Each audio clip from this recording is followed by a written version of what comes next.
So guys, biggest stock market scandal जो था वो अब सामने आ चुका है और इस स्कैंडल में अडानी तो इंक्लूडेड थे ही थे और साथ में जो सेबी की चेयरपर्सन है वो भी इस स्कैंडल में बहुत ही गलत तरीके से फंस चुकी हैं। ठीक है, तो वो क्या स्कैंडल है, क्या चीज़ें हैं, सारी चीज़ें मैं आपको एक्सप्लेन करने वाला हूँ और ये ऑफिशियल वेबसाइट है हिडनबर्ग की। ठीक है, तो यहाँ पे कुछ भी मैं अपनी तरफ से चीज़ें ऐड नहीं करने वाला हूँ, जो भी चीज़ें हैं वो आपको यहाँ पर देखने को मिलेंगी। अब ठीक है, तो पहली चीज़ तो आप लोग यहाँ पे देखने को मिलेगी कि सेबी चेयरपर्सन का जो है वो स्टेक था ऑफशोर एंटिटी, जो कि अडानी की जितनी भी ऑफशोर अडानी की जो ऑफशोर एंटिटीज़ थी उनमें था। ठीक है, अब इसका क्या मतलब हुआ, देखिए जो पहले शिफोइंग स्कैंडल था अडानी का, आई डोंट नो इसको एग्जैक्टली कैसे प्रोनाउंस करते हैं, बट मैं जैसे प्रोनाउंस कर रहा हूँ आई होप ऐसे ही करते हो। ठीक है, बट इसका शिफोइंग का मतलब ये होता है जैसे मतलब मान लो कंटेनर्स में जिस सामान का ट्रांसपोर्ट किया जाता हो। ठीक है, जैसे अभी आप लोग एग्जांपल से समझिए, जिनको नहीं पता, जिनको पता है वो थोड़ा सा स्किप कर सकते हैं आगे। ठीक है, देखो कंटेनर्स में जिस सामान को ट्रांसपोर्ट किया जाता है ना, ठीक है, उसको बोलते हैं शिफोइंग। ठीक है, तो ये चीज़ यही मतलब होता है सिंपली इसका, जहाँ तक कि मुझे पता है। ठीक है, अब जो अडानी के ऊपर पहले हिडनबर्ग ने जो एक आरोप लगाया था कि इनका ये जो शिफोइंग स्कैंडल ये चल रहा है। ठीक है, अब जो है इनका प्रॉपर इनकी ये रिसर्च आई है, पूरी आपको नीचे जानकारी मिलेगी, कितना इनका स्टेक है, कैसे कैसे चीज़ें हुई हैं, वो सारी चीज़ें आपको आगे नीचे देखने को मिलने वाली हैं। ठीक है, तो इस चीज़ का मतलब ये है कि ये जो एंटिटीज़ थी अडानी की, ठीक है, जिनको स्कैंडल एंटिटीज़ थी, उसमें जो सेबी की चेयरपर्सन है उनका अच्छा खासा स्टेक हमको देखने को मिला है। ठीक है, according to the Hindenburg record, according क्या सच में ही, क्योंकि इन्होंने आगे प्रॉपर IIFL ब्रोकर जिसमें इनके शेयर्स पड़े हुए हैं, सारी चीज़ें इन्होंने प्रॉपरली एक्सपोज इनको किया है। ठीक है, तो वो कैसे पड़े हुए हैं, कैसे ये लोग हमको धोखा दे रहे थे, ये सारी चीज़ें, ये स्कैंडल जो था ये कैसे चल रहा है, वो सारी चीज़ें अब आपको नीचे देखने को मिलने वाली हैं। ठीक है, तो यहाँ पे ये बताया जा रहा है कि 18 महीने पहले ये जो अडानी के ऊपर रिपोर्ट आई थी, जिसका भी कोर्ट में वो भी चल रहा है, तो उसके ऊपर आगे इन्होंने ये चीज़ डिस्क्लोज करी है नीचे। चलिए, ये हमारे काम की ज़्यादा चीज़ें नहीं हैं, ये इन्होंने बस एक छोटी सी चीज़ को जो मैंने आपको ऊपर बताई उसको बड़ा बना के इन्होंने दिखाया हुआ है। ठीक है, तो थोड़ा सा नीचे चलते हैं। एक मिनट सेबी को,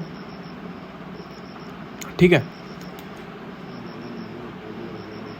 ये एग्जैक्टली ये वही चीज़ है कि इनका जो है वेल्थ मैनेजमेंट वाला सिस्टम जो चल रहा है प्रॉपरली, ये इसका मतलब वही है। इतना टाइम वेस्ट करने का कोई फ़ायदा एक्चुअली है नहीं। मैं आपको एग्जैक्टली जो एग्जैक्ट चीज़ है वो बताता हूँ। ठीक है, चलिए थोड़ा सा नीचे चलते हैं।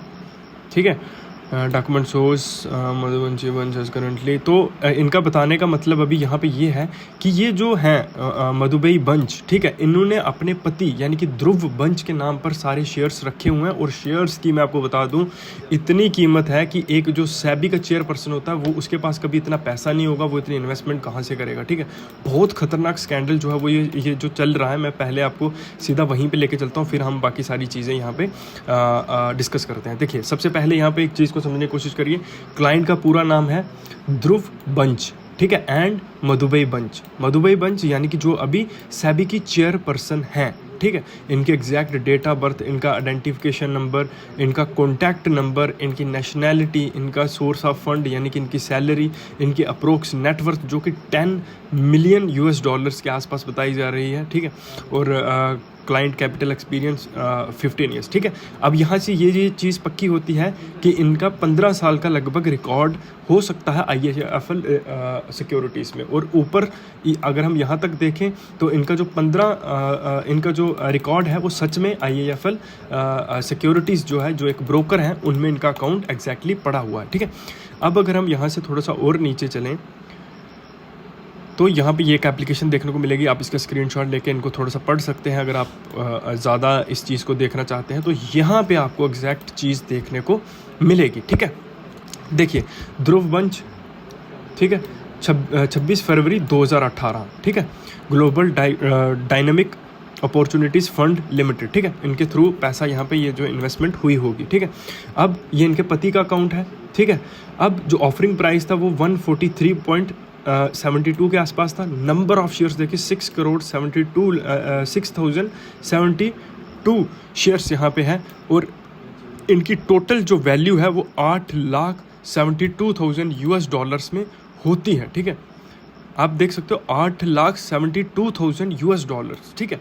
अब मैं आपको इस पूरी रिपोर्ट का जो है कंक्लूजन बताता हूँ। देखिए, ये जो आप ऐसे मान लीजिए अभी इस चीज़ को कि ये जो अडानी का जो स्कैम बोल सकते हैं आप, या फिर आप इस चीज़ को कुछ भी बोल सकते हैं, ठीक है। ये जो इनका स्कैम था, ठीक है, इस स्कैम में जो सेबी की चेयरपर्सन है वो इंक्लूडेड है अभी, ठीक है। इंक्लूडेड वो पहले से थी, और उसके बावजूद जो सेबी थी उन्होंने कोर्ट में जो है इनको केस किया है, ठीक है। अब ये जो सेबी की चेयरपर्सन है, ठीक है, इनका जो पैसा है वो अडानी की ऑफशोर कंपनीज में लगाओ। देखिए, कुछ होती है शेल कंपनीज, ठीक है, शेल कंपनीज होती हैं। अब शेल कंपनीज क्या हो गई, देखिए ये जो ग्लोबल डायनामिक अपॉर्चुनिटीज़ फंड है, इसको आप याद रखना, ठीक है। अब ये जो शेल कंपनीज होती हैं, ठीक है, ये कुछ नहीं होता, बस ये पेपर पर कुछ कंपनीज होती हैं, ठीक है, पेपर पर बनी हुई कुछ कंपनीज होती हैं। अब इनमें क्या होता है, पैसा डाला जाता है, ठीक है, एक कंपनी से दूसरी कंपनी, दूसरी से तीसरी कंपनी, ऐसे पैसे को घुमाया जाता है, घुमा फिरा के इस ब्लैक मनी को वाइट कर दिया जाता है, ठीक है, घुमा फिरा के। अब थोड़ा सा और अगर हम नीचे चलें, प्रॉपर चीज़ें यहाँ पे इन्होंने एकदम वॉट लगा के रख दी है, ठीक है। पूरी रिपोर्ट है, आप हिडनबर्ग के यहाँ पे पढ़ सकते हैं, लेकिन अगर आपको ओवरव्यू मैं यहाँ पे दे रहा हूँ। अभी अगर हम थोड़ा सा और नीचे चलेंगे तो यहाँ पे देखिए, ये एक काइंड ऑफ शेल कंपनी ही होगी जहाँ तक मुझे लग रहा है। थोड़ा सा इसको ऊपर करके अगर हम देखें, ठीक है, तो यहाँ पे देखिए अगोरा एडवाइजरी प्राइमरी लिमिटेड व सेटअप इन 17, हाँ, ये एक काइंड ऑफ शेल कंपनी है, ठीक है।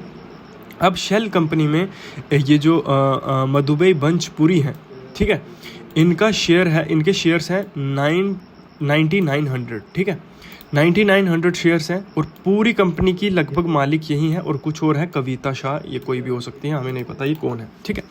अब ये क्या हो रहा है, अब ये दूसरी चीज़ आ गई, अडानी वाली चीज़ अलग होगी, ये दूसरी चीज़ आ गई कि देखिए यहाँ पे क्या हो रहा था। मधुबई बंच क्या कर रही थी, इनकी शेल कंपनीज थी, जैसा मैंने आपको बोला, शेल कंपनीज के थ्रू यहाँ पे पैसा आ रहा था। जैसे ये एक शेल कंपनी है, पैसा आ रहा था, शेल कंपनीज में आ रहा था, पैसे को घुमाया जा रहा था, घुमा के वाइट करके इनके पति के अकाउंट से उसको वाइट कर दिया जा रहा था, ठीक है। और वो पति के अकाउंट का पैसा कहाँ था, अडानी की कंपनीज में। और ये पैसा कहाँ से आ रहा है, कहाँ कितना पैसा कहाँ से आ रहा है एग्जैक्टली कोई इसके बारे में नहीं है। एग्जैक्टली ये रिपोर्ट सिर्फ अडानी के ऊपर ही है, ठीक है। तो इस जो रिपोर्ट का सार है वो यही होता है कि जो सेबी की चेयरपर्सन थी वो एग्जैक्टली जो अडानी की कंपनीज हैं उनमें इन्वेस्टेड हैं, ये रंगे हाथों पकड़ा गया है। और ये मुद्दा बहुत अच्छा खासा लंबा खींचने वाला है, और मार्केट मंडे को बहुत बुरा रिस्पॉन्स करती हुई हमको नज़र आएगी मंडे को, ठीक है।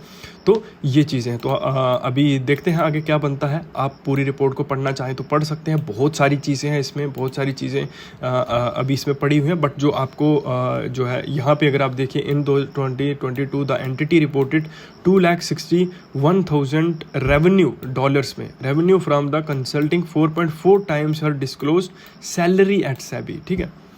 मतलब जितनी उनकी सैलरी है उससे 4 गुना ज़्यादा, ठीक है, ये पैसा इन्होंने रिपोर्ट किया है, ठीक है, इस 4 गुना ज़्यादा। मतलब अगर उनकी सैलरी $1,00,000 होगी साल की, तो 2.61 लाख डॉलर्स कहाँ से आए, ये एक बहुत बड़ा सवाल है। और अभी जो सेबी की चेयरपर्सन है उनके लिए एक बहुत बड़ी प्रॉब्लम यहाँ पे क्रिएट होती हुई नज़र उनको आएगी, और एक बहुत बड़ा मुद्दा बनने वाला है कि जो सेबी की चेयरपर्सन है, जो स्टॉक मार्केट जिनके कंट्रोल में होती है, जिनको स्टॉक मार्केट का रखवाला बोला जाता है, वो ऐसे स्कैंडल्स में फंस रहे हैं। तो आगे क्या होगा अब देखते हैं। तो आप हमारे चैनल को सब्सक्राइब कर दिए, जैसे कोई और रिपोर्ट आएगी हम आपको डेफिनेटली बताएंगे, और शेयर बाजार से जुड़े रहने के लिए भी आप हमें सब्सक्राइब कर सकते हैं।